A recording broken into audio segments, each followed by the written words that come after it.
તો hello guys, welcome to my new blog. આજે છે સેટરડે અને હું છૂટી ગયો છું જોબથી. તો ગાઈઝ હું જોબ પરથી ઘરે આવી ગયો છું. જુઓ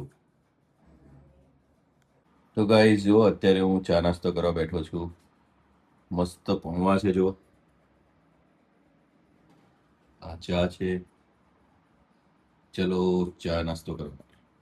તો ગાઈઝ, જાનવી સ્કૂલથી ઘરે આવી ગઈ છે. જો જાનવી, શાનું પેપર હતું આજે? એક્ઝામ પૂરી થઈ ગઈ છે જાનવીની. જો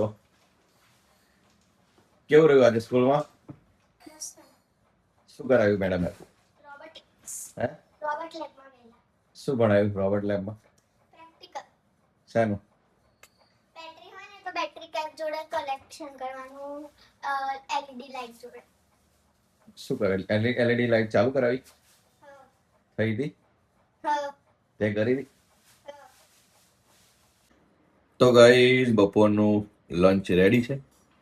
જો મગ બનાવ્યા છે મસ્ત, ખીચડી છે, સલાડ, પાપડ. તો ગાઈઝ આવી જાવ જમવા માટે. તો ગાઈઝ, આયો સ્કૂલેથી આવી ગયો છે. જો જાનવી દરવાજો ખોલી રહી છે. જો આયુષ, પેપર ખતમ? કયું હતું આજે? હિન્દી. કેવું કયું હિન્દી? જોરદાર. સાચું?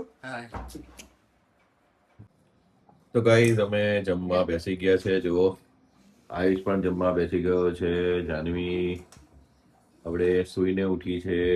જો મસ્ત દહીં, ટામેટા બટાકાનું શાક છે. જુઓ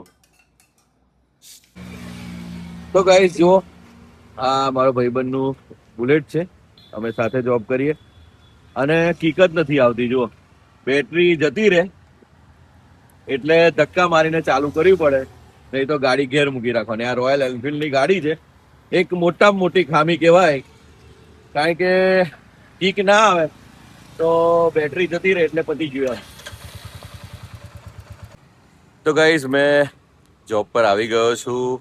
તો આઈ હોપ આ વિડીયો પસંદ આવ્યો હશે. પસંદ આવ્યો તો લાઈક કરજો, શેર કરજો, અમારી ચેનલને સબસ્ક્રાઈબ કરજો. મળીશું નવા વ્લોગ સાથે આવતીકાલે. ત્યાં સુધી બાય.